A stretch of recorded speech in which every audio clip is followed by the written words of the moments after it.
Halo Sobat Sehat semuanya, salam sehat dari kami tim Kepo, Kata Expert Pro Sehat. Kembali bersama dengan saya, Dr. Rosa, selaku moderator Pro Sehat ingin mendukung gerakan pemerintah Indonesia Maju. Jadi walaupun kita dalam masa pandemi COVID-19 ini, tapi kami harapkan kalian tetap mempunyai pemikiran yang selangkah lebih maju selalu. Baiklah, hari ini kita mempunyai tema yang dikhususkan untuk para calon pengantin ya, walaupun tertunda mungkin gara-gara pandemi ini, tapi kami harapkan kalian bisa melakukan sesuatu dalam masa penantian menjelang hari H. Nah, temanya ini tentang perlukah check up kesehatan bagi para calon pengantin. Dan kita menghadirkan dokter expert hari ini, namanya Dokter Anin Dita. Halo, Dokter Anin. Halo Dokter Rosa. Aku panggilnya Dokter Anin atau Dokter Dita nih enaknya? Dokter Anin, Dok. Oke, Iya. Anin ya. Kita kenalan sedikit. Dokter Mm-mm. Anin merupakan dokter lulusan Fakultas Kedokteran Atma Jaya dan saat ini sedang praktek di Puskesmas Kelurahan Kebun Bawang 1 Tanjung Priuk. Baiklah Dok, kita langsung bincang-bincang aja ya Dok ya. Ini kalau Dokter Anin sendiri nih, mengapa sih kalau calon pengantin itu perlu cek kesehatan nih Dok? Jadi pertama-tama mau saya jelasin dulu. Jadi check up pranikah itu apa sih? Check up pranikah itu adalah serangkaian tes yang harus dilakukan oleh calon pengantin sebelum menikah.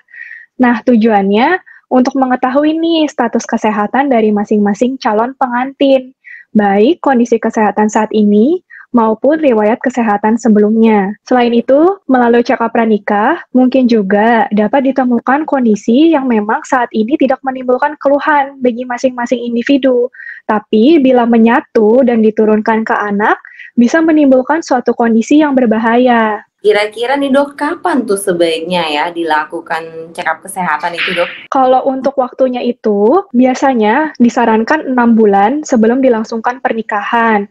Dengan pertimbangannya apa nih? Pertimbangannya, bila ditemukan suatu gangguan kesehatan, masih cukup waktu untuk melakukan konseling dan penanganan yang tepat. Tapi ini dok, saya sering dapat pertanyaan nih, ada yang bilang, takut nih kalau misalnya sampai ditemukan ada penyakit, malah menjadi masalah, malah jadi batal menikah, dan lain-lain. Tetapi sebenarnya, untuk mengetahui lebih awal itu adalah suatu yang lebih baik. Jadi, kalau misalnya nanti sudah berumah tangga, dapat dihindari nih pertengkaran-pertengkaran terkait kondisi kesehatan. Penting banget nih ya Sobat Sehat nih saran dari Dokter Anin tadi ya. 6 bulan sebelum pernikahan itu sebaiknya sudah dilakukan pemeriksaan dulu ya untuk menghindari ada pertengkaran setelah menikah justru ya. Jadi lebih baik tahu di muka daripada tahu terlambat ya.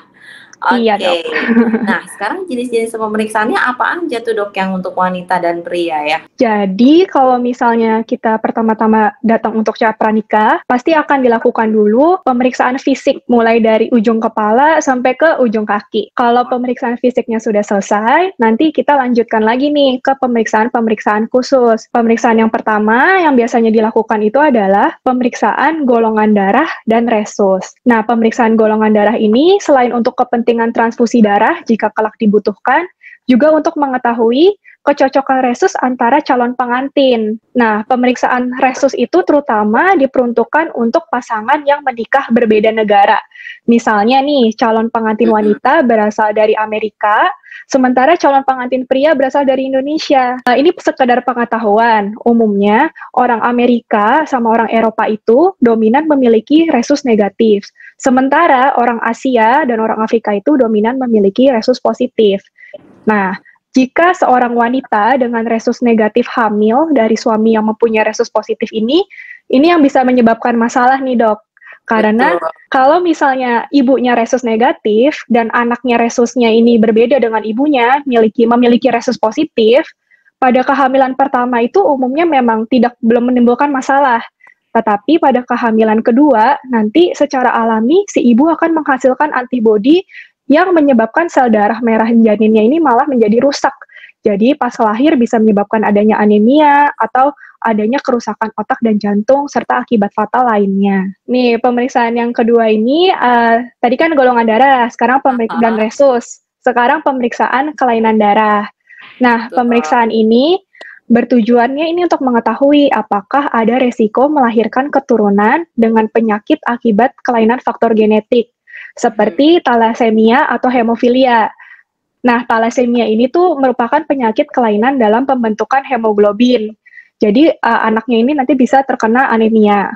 Atau penyakit hemofilia merupakan kelainan dalam pembekuan darah. Nah, tidak menutup kemungkinan nih bila ternyata kedua calon pengantin itu sama-sama merupakan karier atau pembawa penyakit. Jadi, saat ini memang tidak ada gejala, namun bila bersatu dan diturunkan ke anak dapat menimbulkan kondisi berbahaya. Maka dari itu, bila memang ditemukan kondisi demikian, pada saat check up pranikah, dokter itu harus jujur kepada calon pengantin, sehingga calon pengantin ini dapat melakukan antisipasi ke depannya dalam perencanaan kehamilan. Kemudian pemeriksaan selanjutnya, pemeriksaan gula darah. Nah, ini terutama untuk calon ibu, karena kalau misalnya kadar gula darahnya tinggi itu dapat beresiko mengalami komplikasi kehamilan, seperti janin besar. Nah, kalau janin besar itu bisa menghambat dalam proses kelahiran. Maka dari itu, dari sekarang misalnya sudah diketahui ada gula darah yang tinggi, harus diobati terlebih dahulu, sehingga kehamilan kelak dapat terjadi dengan aman. Pemeriksaan selanjutnya nih dok, pemeriksaan penyakit menular seksual. Nah ini juga penting dilakukan. Pemeriksaan ini tuh terdiri dari pemeriksaan VDRL untuk mendeteksi penyakit sifilis, kemudian ada yang disebut dengan pemeriksaan HBsAg untuk mendeteksi penyakit hepatitis B, dan ada pemeriksaan anti-HIV untuk mendeteksi penyakit HIV. Bila ditemukan nih, ada penyakit menular tersebut pada salah satu calon pengantin, harus dilakukan pengobatan terlebih dahulu. Dan untuk pasangan yang sehat, dapat diberikan pencegahan, antara lain dengan vaksinasi. Pemeriksaan selanjutnya nih dok, pemeriksaan yang sering kita dengar, pemeriksaan TORCH. Nah ini dikhususkannya untuk bagi calon ibu-ibu nih, untuk wanita. Nah, TORCH itu kepanjangan dari apa sih? TORCH itu kepanjangan dari Toxoplasma, others, rubella, cytomegalovirus, dan herpes simplex. Kenapa harus diperiksa? Karena bila ada infeksi akut TORCH pada saat kehamilan atau kurang dari 4 bulan sebelum hamil ini, dapat beresiko pada kehamilan berupa keguguran, bayinya lahir prematur, atau dapat juga menyebabkan kelainan janin. Maka itu kalau misalnya saat check up pranikah nih ditemukan ada tanda-tanda antibodi yang tinggi terhadap virus-virus tersebut, harus dilakukan pengobatan terlebih dahulu baiknya. Jadi yang keenam itu pemeriksaan urin rutin. Pemeriksaan urin rutin ini untuk mengetahui kondisi adanya kelainan ginjal atau adanya infeksi atau tidak di saluran kemih. Biasanya itu wanita sering nih ada infeksi saluran kemih tapi tidak terdeteksi. Nah, kalau misalnya sampai diketemukan ada infeksi saluran kemih pada saat check up pranikah, harus dikasih antibiotik terlebih dahulu. Diobati dulu sampai sembuh sebelum nanti hamil. Kemudian pemeriksaan yang ketujuh, itu pemeriksaan elektrokardiogram untuk mengetahui ada atau tidaknya kelainan dari irama jantung. Pemeriksaan selanjutnya, ronsen paru, ini untuk mengetahui adanya infeksi atau enggak pada paru, jadi seperti TBC atau pneumonia gitu. Kalau ada kan harus diobati terlebih dahulu juga. Kemudian pemeriksaan yang ke-9, ini adalah pemeriksaan yang khusus untuk perempuan juga, ini pemeriksaan USG, ginekologi.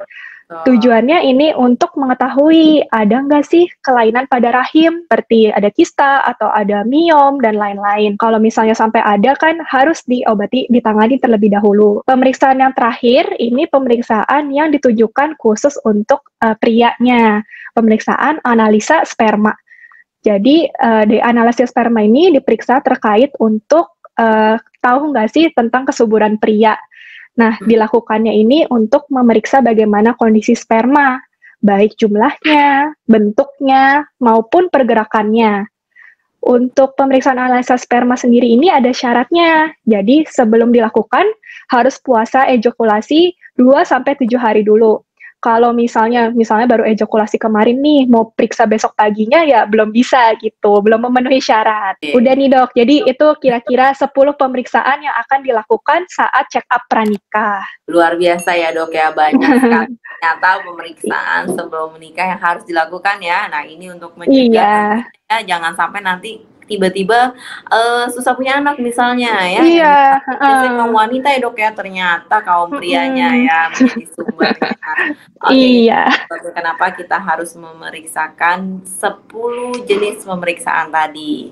Nah, iya. sekarang ini dok ya, setelah sekian panjang pemeriksaan tadi dok, apa sih nih dok tipsnya sehingga pasangan calon pengantin ini dapat fit di hari pernikahannya nanti dok? Iya, oke. Jadi kalau dari saya nih, tipsnya ada 6. Oke, Yang tipsnya pun banyak pertama ternyata ya dok ya. Oke, silakan dok. iya, tips yang pertama, istirahat cukup. Jadi kalau untuk, usia dewasa muda, tidur yang optimal itu 7 sampai 8 jam per hari. Yang kedua itu, kita juga harus pola makan gizi seimbang dan minum air 2 liter per hari. Jadi bukan berarti nih mau hari pernikahan malah jadi diet-diet ekstrim gitu ya, Dok. Jadi Betul kekurangan betul. nutrisi gitu kan ya. Nanti jadi Terus, kusam yang ya dok ya. iya, yang ketiga tetap harus olahraga teratur, minimal 3 kali per minggu supaya tetap fit. Terus selanjutnya harus tetap berpikiran positif, hindari pikiran-pikiran buruk, hindari stres gitu. Jadi pikirannya harus sehat, badannya sehat juga. Yang kelima ini kalau misalnya memang butuh merasa untuk menambah stamina tubuh, boleh minum-minum suplemen. Yang terakhir, ini untuk calon pengantin wanita nih, disarankan untuk melakukan vaksinasi. Jadi vaksinasi yang dianjurkan sebelum menikah dan memiliki anak itu antara lain ada vaksin HPV, kemudian vaksin TT atau vaksin tetanus, kemudian vaksin MMR, dan vaksin hepatitis B, dan vaksin varicella. Saya jelasin satu persatu ya dok ya. Untuk vaksin HPV atau Human Papilloma Virus ini untuk mencegah terjadinya penyakit kanker yang disebabkan oleh Human Papilloma Virus itu sendiri. Biasanya adalah kanker serviks. Jadi vaksin HPV ini untuk mencegah kanker serviks. Dan emang paling bagus diberikan kepada wanita sebelum memulai hubungan seksual secara aktif. Kemudian vaksin yang kedua ini adalah vaksin tetanus untuk mencegah terjadinya penyakit tetanus pada ibu dan bayi yang baru lahir. Selanjutnya ada vaksin MMR, ini vaksin yang bisa mencegah 3 penyakit sekaligus nih, bisa mencegah campak, gondongan, dan rubella. Tetapi kalau untuk terkait orang yang mau menikah, terutama ini untuk mencegah terkena penyakit rubella saat kehamilan, karena dapat menyebabkan cacat janin. Kemudian ada vaksin hepatitis B untuk mencegah penularan penyakit hepatitis B kepada janin. Dan yang terakhir, bila memang ini belum pernah terkena penyakit cacar air, bisa diberikan vaksin varicella. Karena kalau sampai terkena cacar air pada saat kehamilan, ini bisa menyebabkan komplikasi kepada janin juga. Gitu dok, jadi tips-tipsnya. Oke, menarik sekali ini ya, masukan-masukan dari dokter Ani nih ya. Memang kalau kita mau menikah tentunya kita juga mengharapkan kita punya kulit juga kinclong gitu ya dok ya. Itu tadi Iya. tidur juga harus cukup ya, jangan banyak Mm-mm. pikiran tadi seperti kata dokter tadi, minum air putih juga harus yang banyak. Mm-mm. Oke, nah buat kalian ya calon pasangan pengantin yang mungkin tadi ada lupa, boleh diputar ulang ya, kita punya kepo hari ini. Dan juga mungkin bisa bantu mungkin buat share juga ke teman-teman atau saudara yang ingin menikah ya, supaya mereka jadi tahu ya, karena kita kan harus terus mengupdate ilmu kita ya dok ya, apalagi sekarang penyakit Iya. banyak. Jadi kita juga harus Mm-mm. tahu bagaimana kualitas kesehatan kita sebelum kita menikah dan mempunyai keturunan tentunya. Karena kita ingin mempunyai keturunan yang berkualitas. Baiklah, Iya dok, betul. ya, yang mungkin pengen yang ingin juga mungkin konsultasi atau misalnya mau vaksinasi home care tadi yang udah jelaskan dokter Ani nih, kita perlu vaksinasi HPV dan TT tadi ya dok ya. Itu Iya. bisa chat ke WhatsApp-nya Prosehat di 0811 18 16 800. Dan juga tolong bantu kami untuk like dan subscribe YouTube-nya Prosehat, juga follow IG-nya Prosehat. Sekian dari kami ya, semoga gerakan Indonesia Maju ini bisa diwujudkan dengan baik oleh seluruh masyarakat Indonesia. Terima kasih. Bye-bye. Bye.